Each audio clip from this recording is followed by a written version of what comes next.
नमस्कार दोस्तों, हमारे साथ हैं सनाउल हक जी जो सिलीगुड़ी से आए हुए हैं और उनके बेटे साहब हैं समीर हक जी जो सिलीगुड़ी में प्रैक्टिस करते हैं। आप डेंटिस्ट डॉक्टर भी हैं और इनके पिताजी को 2016 से अप्लास्टिक एनीमिया का परेशानी हो गया। 2016 से अभी 2021 बात कर रहे हैं, 5 साल उन्होंने काफ़ी मेहनत किया उनके ट्रीटमेंट के लिए, लेकिन वो ठीक नहीं हो पाए। तो अभी हमारे पास आए, जब आए तो उनका हीमोग्लोबिन 3 पॉइंट समथिंग था। तो 3 ग्राम हीमोग्लोबिन में शरीर कैसे चलेगा, उसके लिए हमने उनको यहाँ पर अस्पताल में एडमिट करा करके ब्लड लगवाया और उसके बाद होम्योपैथिक ट्रीटमेंट चालू किया। और आज अब इनको कल जाना है इंदौर में, 3 दिन 4 दिन रुके। तो हम जानना चाहते हैं कि होम्योपैथिक दवाई से कैसा महसूस कर रहे हैं। जब ये आए थे तो बहुत कमज़ोर थे, बहुत बीमार जैसे लग रहे थे, आज थोड़ा अच्छा लग रहे हैं। तो मैं उनके बेटे जो डॉक्टर भी हैं और सारा समझते भी हैं मेडिकली, तो बीमारी कैसे हुई, क्या क्या अभी तक प्रयास किया, और सिलीगुड़ी से इतना दूर जस्ट आफ्टर लॉकडाउन आए और रास्ते में कोई परेशानी तो नहीं हुई, इंदौर में आकर के कैसा लगा, और हमारे संस्थान पे हमारे स्टाफ के बारे में, हमारे ट्रीटमेंट के बारे में भी मैं चाहता हूँ कि लोगों को बताएं। जी डॉक्टर साहब। नमस्कार, मेरा नाम समीरुद्दीन है। मैं रहने वाला हूँ उत्तर दिनाजपुर डिस्ट्रिक्ट से, सिलीगुड़ी के बगल से आया हूँ। पापा का एप्लेस्टिक एनीमिया पकड़ा था 2016 साल में।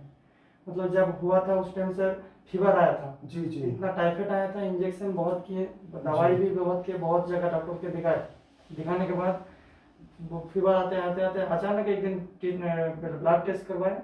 उस दिन ब्लड आके 4.5 आ गया, 4.5। जी जी। तो उस टाइम से डॉक्टर बोला जब तुम हेमाटोलॉजी डॉक्टर के दिखाओ। जी उसी के बाद 2016 साल से हेमाटोलॉजी डॉक्टर का कंसल्ट किया। ब्लड बहुत चढ़ा है, लगभग इस शहर में 2016 से लेकर लगभग 20 बोतल चढ़ा दिया ब्लड। जी जी जी। तभी कुछ नहीं हुआ। उसके बाद 2016 से लेकर 2017 तक कुछ फिलहाल ठीक रहा। जी उसी के बाद फिर भी 2016 में पेट का दर्द, कोलाइटिस इन्फेक्शन हुआ, जी फिर टाइफाइड हुआ। 2018 से थोड़ा ठीक ठाक फिर हल्का हुआ। जी 2020 में फिर हो गया कोलाइटिस। जी इसी के बाद में फिर पता चला जो फीवर आ गया, टाइफाइड। उसी के बाद चला गया चेक करने, तो फिर हीमोग्लोबिन आ गया लगभग 5.5। जी उसी के बाद 2021 में लगा दिया 3 बोतल। 3 बोतल देने के बाद चला है कलकत्ता एनआरएस हॉस्पिटल। जी एनआरएस हॉस्पिटल में ट्रीटमेंट किया, कुछ हुआ नहीं। उसी के बाद कोलकाता में हॉस्पिटल है, एमसीएम से हॉस्पिटल है, वो बड़ा हम लोग का नेशनल जी, मेडिकल कॉलेज है। जी उसी में दिखाए, उसी से डॉक्टर बोला जो भाई पर उसको बोन में ट्रांसफर करना पड़ेगा। जी उसी का सोच के खुद को घबराहट होना शुरू हो गया। अरे बाईपास सर्जरी करने के बाद भी कुछ को सक्सेस नहीं होता है। जी, बिल्कुल डॉक्टर सही। से, खुद एक डॉक्टर हूँ और डॉक्टर से बातचीत किया, बहुत डॉक्टर से 100 डॉक्टर से कंसल्ट किया, सो भी एक ही बात बोलता है जो मेडिसिन से होगा तो ठीक है, जी जो ट्रांसफर मत करो। तो जी। टेस्ट करवाने के लिए गया बोन मेरो, तो मेरे पापा के साथ मेरा ही खुद मैच होता है। जी तो हम एक बार सोच रहे सर जिंदगी भर के लिए एक बार पापा का ठीक रहे, तो उसमें जी। मैं खुद गया ट्रांसफर करने के लिए। तो मम्मी मना कर दी, जब तू कुछ हो जाएगा तो कौन परिवार देखेगा। तो उसी के बाद सर आपका वीडियो देखे 2020 में, 2020 नवंबर को देखना जी, शुरू जी। किया। यूट्यूब पे देखने के बाद खुद को पर एक विश्वास दिल पाया, चलो देखते हैं। एलोपैथी से बहुत तो यहाँ आकर के फिर कैसा लगा? तो यहाँ के सर कभी विश्वास ही नहीं होता जो ऐसा व्यवहार और इतना प्यार, इतना इज्जत मिलेगा। कभी किसी जगह में जाते हैं तो धक्का देकर निकाल देते हैं, लेकिन जी। यहाँ जाकर छोटा भाई, छोटा बेटे बोल के प्यार देते हैं। जी। और कभी विश्वास ही नहीं होता जो हम यहाँ इंदौर आके ब्लड भी मिल जाएगा, जी, 2 बोतल। जी। आज पापा को अच्छा लगा देख के। 2020 से आके 23 तारीख आज है। जी 21 तारीख को जब पापा को लेके आए थे, उस दिन तो चल नहीं पा रहे बहुत थे, कमजोर थे जी। सीढ़ी से उठ नहीं पा रहे थे। आज जी। दवा देके, ये दवा खाने के बाद आज पापा चल भी रहे हैं और जी। आपको पापा को लेके भी जा रहे स्वस्थ करके। कैसा लग रहा है आपको, कुछ बोलोगे? अच्छा है, ठीक है। बहुत अच्छा। तो देखिए दोस्तों, अगर आपको बार बार बुखार आ रहा है या बार बार टाइफाइड हो रहा है तो थोड़ा ध्यान रखिए। बहुत स्ट्रांग दवाई लेंगे अगर बुखार उतारने का तो आपका बोन मैरो खराब हो सकता है, या पेट की परेशानी है, बार बार अगर कोलाइटिस हो रहा है तो वो भी आपको बोन मैरो की बीमारी करा सकता है। अगर आप सीबीसी कराते हैं उसमें आरबीसी, डब्ल्यूबीसी, प्लेटलेट या हीमोग्लोबिन कम आता है तो तुरंत आप होम्योपैथिक ट्रीटमेंट लीजिए।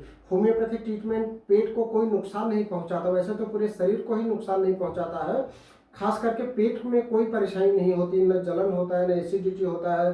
होम्योपैथिक दवाइयों से केवल आराम ही होता है। अगर इनके शरीर में दवा लगेगा तो उनको खूब आराम लगने लगेगा। पहले हम लोग जो प्रयास करते हैं, पहले मरीज बेहतर फील करना लग जाए, उसको बुखार आना बंद हो जाए, वो उसकी परेशानी कम हो जाए, उसकी डाइट इम्प्रूव हो जाए, धीरे धीरे उसका प्लेटलेट भी बढ़ने लगता है और हीमोग्लोबिन भी बढ़ने लगता है। जब यहाँ आए थे ये 20 तारीख को, तो उस दिन प्लेटलेट कम था और आज प्लेटलेट थोड़ा बेहतर हुआ है। हालांकि 3 दिन बहुत कम समय होता है, लेकिन उनको अंदर से काफ़ी अच्छा महसूस हो रहा है, ये बहुत इंपॉर्टेंट होता है। तो जैसे जैसे उनको बेहतर फील होते जाएगा, अच्छा डाइट लेंगे, rich protein diet, iron, calcium, vitamin, सारा उनको डाइट हमने बता दिया है कि कैसे कैसे खाना है। अगर ध्यान रखेंगे और प्रॉपर दवाई खाएंगे तो मुझे लगता है इस गंभीर बीमारी प्लास्टिक एनीमिया से भी जीत हासिल कर सकेंगे। कई सारे ऐसे मरीज हमारे पास आए जिन्हें डॉक्टरों ने बोल दिया था कि या तो बोन मैरो ट्रांसप्लांट कराना पड़ेगा या फिर 6 महीने से ज़्यादा जिंदा नहीं रहेंगे। आज वो कई साल से एकदम ठीक है, नॉर्मल है। उनको ना होम्योपैथिक दवाई लेना पड़ रहा है, ना कोई अन्य दवाई लेना पड़ रहा है, ना बार बार भर्ती होकर के ब्लड चढ़ाना पड़ रहा है। तो होम्योपैथिक दवाई से अगर ठीक होंगे तो मुझे आशा ही नहीं, पूर्ण विश्वास है कि आगे न तो कोई ट्रीटमेंट की ज़रूरत पड़ेगी, ना ब्लड लगाना पड़ेगा। बस थोड़ा सा समय लगता है, 6 महीने से लेकर के 1.5 साल 2 साल तक लगता है। कठिन बीमारी है तो समय तो लगेगा ही। जितना जल्दी उनको आराम समझ में आएगा उतना जल्दी ठीक हो जाएंगे। आप भी अगर होम्योपैथिक ट्रीटमेंट लेना चाहते हैं तो हमको कॉल कर सकते हैं। हमारा नंबर है 07314989 फिर से नंबर सुन लीजिए, 07314989 आप किसी भी प्रकार की ब्लीडिंग के लिए तुरंत हमको कॉल कर सकते हैं। अगर आपको लैट्रिन में ब्लड आ रहा है या माहवारी से ब्लीडिंग ज़्यादा आ रही है तो आप छुपाइए नहीं, शर्माइए नहीं। छुपाने से बीमारी और बढ़ सकती है। तो आप अपनी सभी समस्याओं के लिए होम्योपैथी ट्रीटमेंट के लिए हमको कॉल करिए। धन्यवाद, नमस्कार, थैंक यू।